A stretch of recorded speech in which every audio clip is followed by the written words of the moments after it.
Couple of Sabres look to be on the way out, and we'll tackle JJ Peterka's season. How high is his ceiling? That's coming up here in the Locked On Sabres podcast.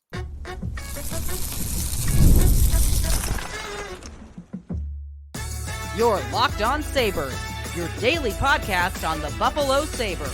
Part of the Locked On Podcast Network, your team every day.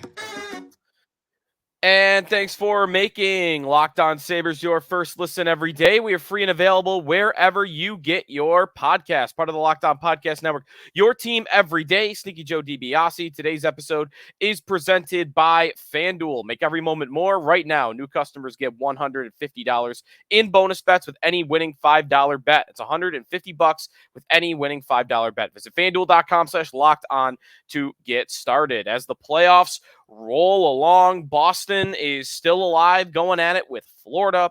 The Hurricanes look like they might push the Rangers to a Game 7 after being down 3-0. The playoffs have been pretty awesome so far, and yet again, of course, as we all know, don't need the reminder, the Sabres are not taking part, but we have news on the Sabres despite that today from Dave Pagnotta of the fourth period involving a couple of Sabres that are looking to be on the way out. We'll get that to you on today's show, discuss that. And I want to get into JJ Peterka, our exit interview with Peterka. How did last season go? How good was he? And what does he need to do to take another step? And is that another step him going to being a star? Does he have star potential in him? We'll talk JJ Peterka today on the Locked On Sabres podcast. He's currently playing in the World Championships, as are a bunch of Sabres, including Owen Power, Bo Byram, and Dylan Cousins, who almost gave up the most embarrassing comeback I can remember in hockey. And maybe it already is the biggest embarrassment of a comeback given up, despite the fact they won the game. Canada was up 6-1 earlier this week on Austria, who's got a couple of NHL guys. Marco Rossi, for instance, who a lot of Sabre fans wanted in the draft a couple of years ago. They gave up a 6-1 lead in the third period. 6-1 lead. The Austrians tied it with under a minute to go. John Tavares did win it 15 seconds into overtime, but still, how did you give up a 6-1 lead to Austria as Canada? Pretty tough one. A lot of those Sabres are playing pretty well at the tournament, but nothing crazy going on otherwise. Dylan Cousins is playing on the wing, which is interesting to note. And once that tournament is over, we'll have a little bit more on his overall tournament once he's got a few more games under his belt. So before we get to Peterka, though, some news today from Dave Pagnotta of the fourth period, plugged in insider, who's got rumors leading up to the NHL free agency period, which is a little over a month away. And he had a story this morning with the headline, Girgensons Olofsson moving on from Buffalo. Now, you get into the details a little bit more, and you see two things, one of which I would say is a lot less surprising than the other. The less surprising news is that Victor Olofsson will be moving on from the Sabres. It is clear, and he will be looking to join a new club this summer. No surprise whatsoever. It would have been one of the most stunning things I've ever seen in my life if Victor Olofsson had returned to the Buffalo Sabres after the season that they just had, where it was rumored last summer that he wanted out and that they might be interested in a trade. They kept him on the team, I believe, almost entirely because Jack Quinn got injured and they didn't have another plan to fix it with a top six winger. So they decided, hey, let's keep Olofsson around. He had 28 goals last year. Season was horrible. 7 games played. He was a healthy scratch for almost half the games. No surprise. I think it is more likely he would go back to Sweden than he would come back to the Buffalo Sabres. So no surprise whatsoever, obviously, on the Olofsson front. Olofsson, though, listen, not a bad Sabre career. 6-year Sabre career. It was a good chunk of time. He was a very important player in their run to almost making the playoffs last year, where they missed by 1 point. He had 28 goals last season. He had 2 other 20-goal seasons during his time with the Sabres, one of which was 20 goals in 54 games with 42 points. I mean, that's nearing a 70-point pace in his first full season with the Sabres. Part of that is that Ralph Krueger loved to play him with Jack Eichel a lot. So that artificially inflated his numbers a lot. So long to Victor Olofsson. You did what you could for the time that you could. Last year, though, was an unmitigated disaster. All rookie team back in 2020, by the way, for Olofsson. Couple of Lady Bing votes as well along the way. So a gentlemanly player for sure. He came to the Sabres as a guy that only could shoot the puck, and he left as a guy that could only shoot the puck, but he could definitely shoot the puck, which is why it's almost weird that he couldn't do it last year. So Olofsson gone. Zemgus Girgensons. After hearing Kevin Adams talk about the importance of the role and the maturity of the player, the leadership qualities of Girgensons, I thought after hearing Kevin Adams talk about him last trade deadline, and they didn't move him, that they were going to want to sign him, that they were going to want to bring back Zemgus Girgensons. Now, Girgensons is an upcoming unrestricted free agent. Pagnotta writes, little less aggressive on the wording for him. Girgensons expected to test the free agent market this July. And if he links up with a new club, that will end his tenure in Buffalo. Okay, well, that's obvious. But expected to test free agent market. Now, that tells me the Sabres are currently not prioritizing signing him back. And that's good. That is good to me that it's not expected that he would return, because one of two things is happening. Either he's done with the losing or they're done with him. And I think both should honestly be true. It is just a symbol, Girgensons, of inaction, of over-patience with him coming back on this team time after time after time. Sure, I'm actually fine with him as a fourth-line player. I have no problem with him as a fourth-line speed winger that'll put you in the puck in the back of the net 8 to 12 times a year, will penalty kill for you, can play center, can play wing. I've got no issue with him at all. But the deeper problem with bringing back Girgensons is, what does it say to the fans? It says, on some level, you are satisfied with the status quo of what this team has been for the entirety of the playoff drought. And this guy has been here for almost the whole damn thing. He participated in training camp, the last training camp that Lindy Ruff was here, and he's still here. If he were a better player, I would think that all shouldn't matter, because look what he does for you on the ice. But when you have a player as replaceable as Zemgus Girgensons, do it for the fans. Do it for the symbolism of, we're trying to get better. We're trying to turn the page from the drought. And when you have a player as replaceable as Girgensons, you do it. Eric Robinson showed up in the middle of last season for free and gave them about as much as Zemgus Girgensons does. Girgensons is replaceable. There is symbolism involved here. You move on. And also, I have been someone who's railed against Kyle Okposo since last season, this past year, because all these players are talking about how they need to be held more accountable, how practice habits were a problem. And then you had the fan thing when players weren't saluting fans, and somebody signed off on that. I blasted Kyle Okposo for all of that this past year. Well, Girgensons is his Robin. And the leadership crew, if Okposo's Batman, Girgensons is Robin. He was a part of that leadership group. He's always talked about that way. Well, you're supposed to be the veteran voice, the veteran presence in that locker room. And are you having an impact in that way? Because the evidence says that Okposo and Girgensons were having no impact in terms of their leadership qualities this past season.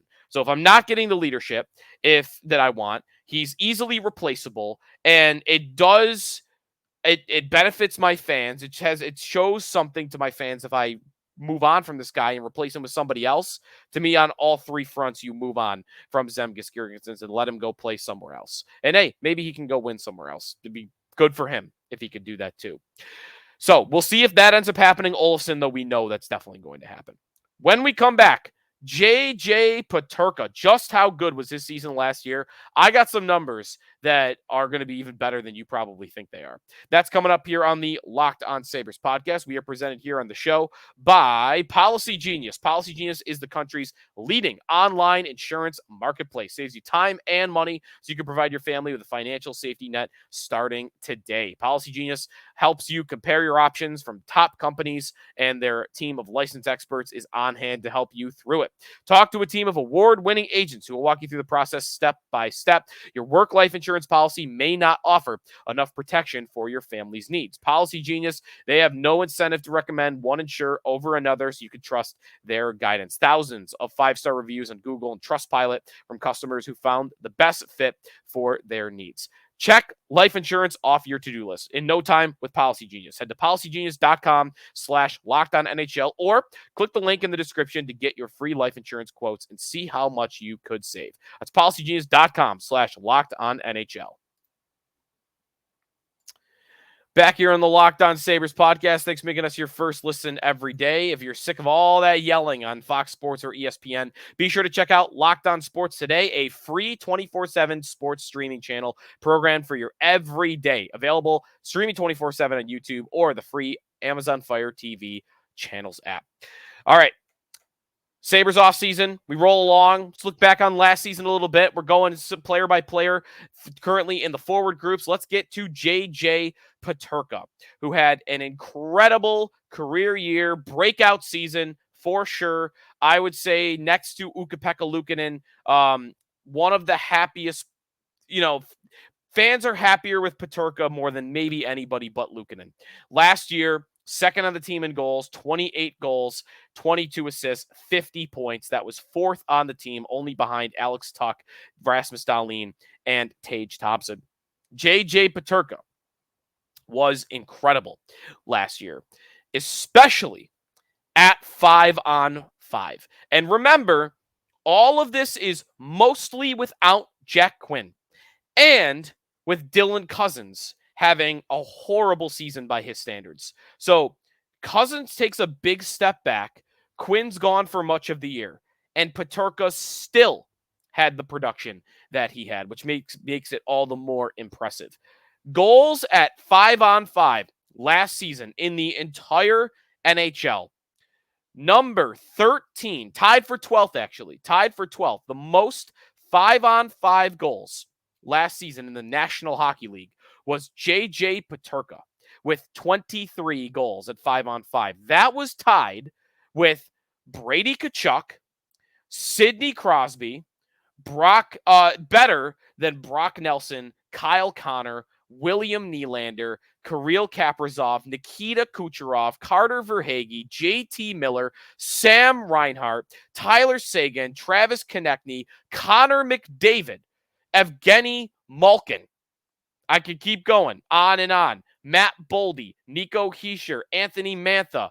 The list doesn't stop. McDavid, Crosby, Kaprizov, Tkachuk. These are all guys that Peterka was as good or better than at scoring goals at 5-on-5 last season. Elite company for Peterka. And to me, I think the more telling part of a player and how good they are or going to be is what they do at even strength. That is the telltale sign of what a guy really is. Power play is a little bit more fluky, a little bit more up and down.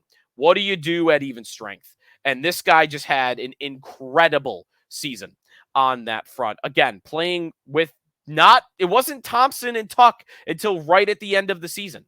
So had he played all year with those guys, I might be a little bit more open to, well, he played with the top players on the team all year. He did not play with the top players on the team all year. He played with guys that had down years, or he played with depth players. He played with an 18-year-old in Zach Benson for much of the season as well. Peterka, to me, got more decisive. I thought there was a lot of hesitation in his rookie season. I thought he looked unwilling to trust his own shot. He was trying to make fancy plays a lot, which he is capable of. He is capable of making those fancy plays and executing them.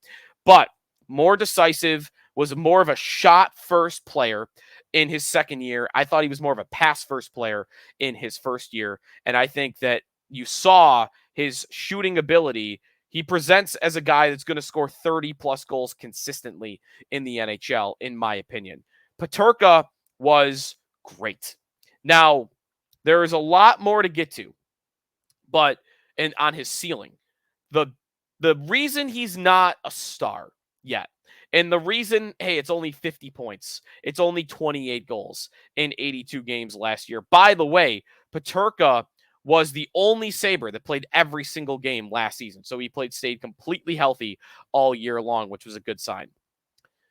He was not efficient on the power play. Now, to his detriment or credit, I should say, excuse for him, he did not play on the number one power play unit much at all. So at the end of the day, it's 3 power play goals, 28 goals total. Only 3 of them were on the power play. So when I look at that, I think, well, maybe he could get better in that front. Maybe on the number one unit, he'll give you some more power play production as well. And that will probably have to happen. But part of the reason their power play was not good last year was Peterka, one of their most consistent goal scorers, was not good on the power play. You want to tell me that's because of Matt Ellis and his coaching? I'd be willing to listen to that. But at the end of the day, the power play production, I mean, he had only one more power play goal than Kyle Okposo did last season. That's got to be a lot better from Peterka. But you saw the dynamic speed on display. You saw the playmaking ability, coast-to-coast ability. I mean, I don't even want to... I once or twice probably compared him to Max Afinogenov because of the electricity that he has when he's skating and with his stick handling. He is better than that. He is not a one-dimensional player like that. He actually defensively was better than I expected when I pulled up his card over at Evolving Hockey. Looking at goals above replacement. Offensively, he is in the 80th percentile. Defensively, the 64th percentile. A lot better than I was expecting. An above average player defensively. A little bit maybe protected situations, but better results than I thought I was going to see. Overall, 89th percentile as a player, according to Evolving Hockey. He was tremendous last year. A breakout season for sure. Now, what is the ceiling? And what do we do with the contract? That's coming up here in the Locked On Sabres podcast. We are brought to you by FanDuel. Everything is happening right now. I mean, the playoffs on both ends, the basketball playoffs have been so good this year. The NHL playoffs, of course, have been tremendous as well. The PGA Championship is going on. So you got another golf major to watch. It's winner take all time, though. NBA, NHL, and PGA. And FanDuel's giving you a shot to bring home a big win of your own. Right now, new customers will get $150 in bonus bets with any winning $5 bet. It's $150 to bet on spreads, money lines, player props, and more. I love my futures. Those are available to you as well. So visit FanDuel.com/lockedon. Make every moment, make every playoff shot count. FanDuel, America's #1 sportsbook. Final segment here in the Locked On Sabres podcast. Thanks for making us your first listen every day at Sneaky Joe Sports. And follow me on Twitter. If you would like to get in on our Locked On Sabres text line, be sure to do that by going to joinsubtext.com/LockedOnSabres. We've been talking JJ Peterka on today's show. He ended the season on the top line with Tage Thompson and Alex Tuch. Where do they put him? Where does Lindy Ruff want to play JJ Peterka going into next year? By the way, we might get some experimenting with that in the preseason. The Sabres play in Germany in the preseason against Red Bull Munich, Peterka's old team that he played for with Derek Roy back in Germany. So he'll play his old team. That'll be kind of cool. Preseason and going into next year. Are we going to see him back with Tage Thompson and Alex Tuch? I tend to think it's more likely he'll go back with Dylan Cousins and Jack Quinn, but new coach, Lindy Ruff, who knows what he'll want to do with Peterka.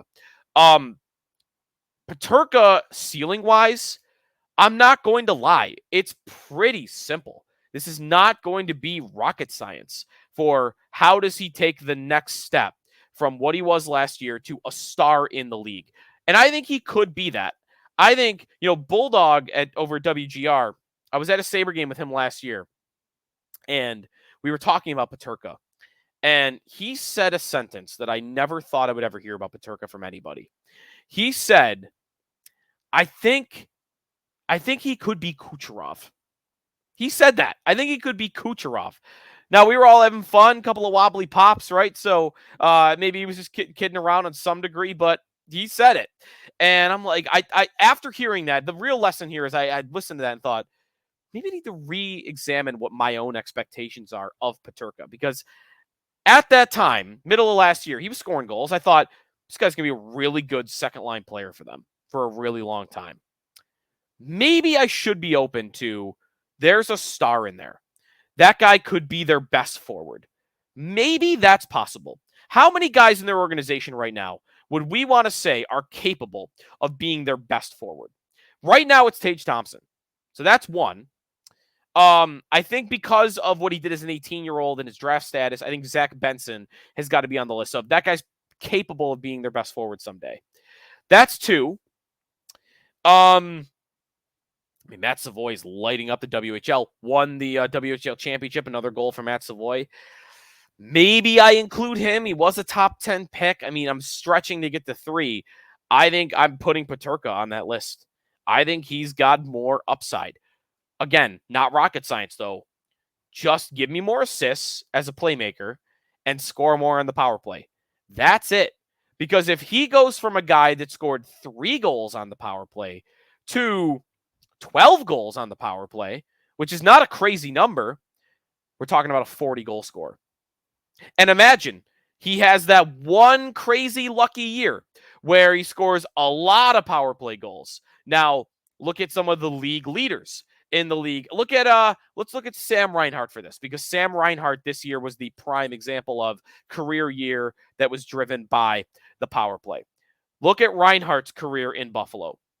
8 power play goals, 9 power play goals, 12 power play goals, 2 power play goals, 5 power play goals. He had a couple of really down years on the power play. He had a couple of modest 8-9 power play goal years. He gets to Florida, 16-16. That's pretty good. Put 16 on top of Peterka's 28 even strength goals, and we're talking about a 45-goal score. And then maybe you have that one career year like Reinhardt's had this year where he scored 27 playoff goal or power play goals. And maybe there's a career year in there for Peterka to score 50. Maybe that's possible. Maybe one time in his career, he'll score 50. And otherwise, he'll be a guy that could score 35 to 40 to 45 on a consistent basis. You do that, you're a star in the league. You're not maybe a superstar, but you're a star player in the league, maybe the Sabres' best forward. I think that's possible, but he's got to do more on the power play. And I think it's really, again, coaching to open him up, and then he's just got to be better from that one-timer position. He scores a lot of goals, to me, when he's coming in with speed. That shot is helped by he's walking in with speed when he's shooting it. When he's standing still, I'd like to see a little bit more accuracy from him, a little bit more power on his shots. I think he's got it. I think he's got the ability. We just got to see it a little bit more aggression. And when he's on the power play, that's a stagnant shooting position. And I'd like to see more from Peterka on that front. But I'm nitpicking. This guy's developed into a really good player. What do you do contract-wise? This year might be big because my prediction, and I could be wrong on this, my prediction is that they are not going to sign him this summer. They could. They've done that with other players. They've done it with a lot of other players. In fact, pretty much everybody, they've decided to pay early. The first chance that they get, they'll pay a guy. But how can you do that forever? I wonder if they want to be a little more conservative now on that front because they've already done so much of it. And that's not a criticism of Peterka. It's just with the timing on it. So my prediction is they'll let Peterka play this year under contract at $855,000. They'll go into RFA status with him, and then they will decide to give him a 7-year contract for big money. If they were to pay him this summer, I'm thinking you lock him up for 7 years and try to see if you can get him at like $6.5 million. Try to get him right under Dylan Cousins and Tage Thompson. And I might even be willing to go up to 7. I would not be willing to go higher than that right now. The risk, of course, of letting him play out this final year is if he has the season I'm talking about, where he keeps that 23 even strength goal mark and then adds in 15 power play goals, then you're talking about paying him a monster sum of money. But I might be open to that because that's not necessarily a bad thing if he comes out and scores 40 goals next year. So JJ Peterka, a star in the making. I am willing to put my name on that.